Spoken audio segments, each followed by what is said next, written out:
stubbornly against sand and wind. And the voice of the desert has crossed the centuries.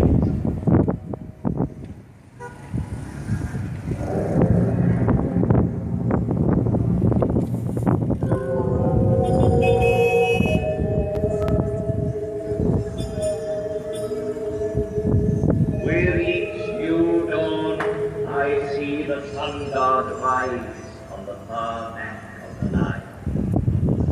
His first ray is for my face, which is turned towards him. And for 5,000 years, I have seen all the sun men can remember come up in the sky.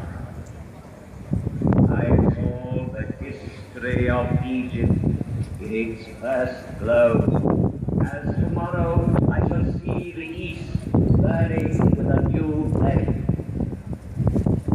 I am the faithful warden at the foot of his throne. So faithful, so vigilant, so near him that he gave me.